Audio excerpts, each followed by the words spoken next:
I'm curious, Dave, you've got some really interesting stories, both as a professional buyer, with your experience that, as well as a broker with website closers. Can you pick one that's got some juice to it that we can talk about? Of course, not asking to reveal anything confidential, but if you can share some depth and some insights, I'd love to kind of twist around and pull one apart, and then we can kind of analyze what were the after action report, the do's and don'ts from it. Okay, all right. Well, one that I remember in these deals, there's especially in the e-commerce deals where people have built a business, they put their blood, sweat, and tears into it. Many times they put their savings into it, and it's their baby. They really are proud of it. They've a lot of times spent years building it and whatnot. And so one of the things that we as brokers have to do is really manage the wholesale process, and many times manage the emotions that come with it. And so in one case that I remember that was really sort of set me back was I had a sale going. It was an e-commerce sale.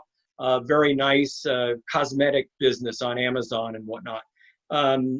Husband and wife team built a fantastic business and were running it well, and I was in charge of selling it.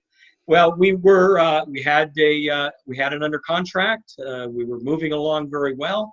We were into due diligence, and they called me up one day and they said, Dave, we want to go ahead and pull out. We want to decline from the deal. And I was in shock because it was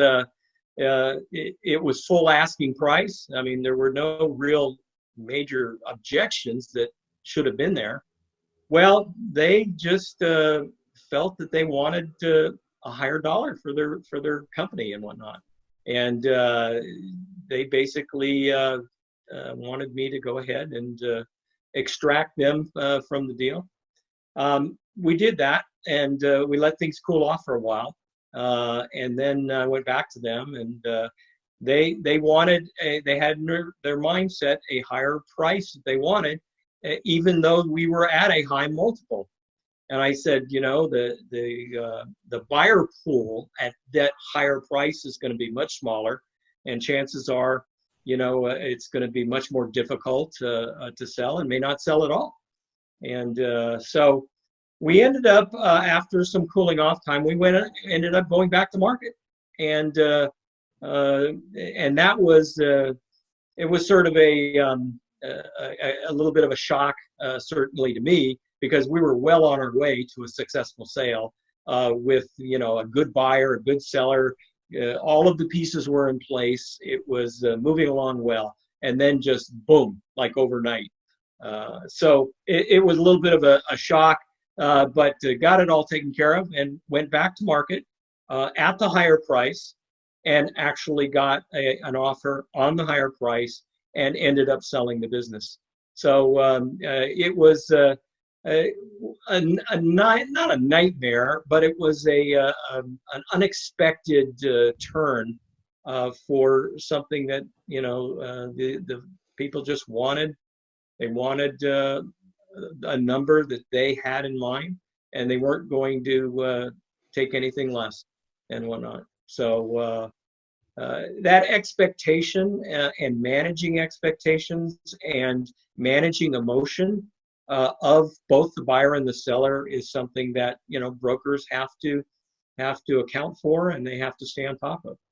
So if you're a seller watching this, we in no way advocate pulling out of deals just because. Absolutely, yeah, that's the only time that's happened to me, and but that was a sort of meets your nightmare kind of scenario. It's like a great deal, full price, perfect, everything's moving forward, due diligence is going, and then boom, you get that call and saying with no real good reason other than I want to change the price. Yeah. And so. It's a calculated risk, right, that the seller made. It could have easily gone the other way, and they probably could have got mud on their face trying to relist at a higher price. Oh, absolutely. And be sure to subscribe and hit the bell for notifications about new videos and interviews. And introduce yourself in the comments. Are you a buyer or a seller?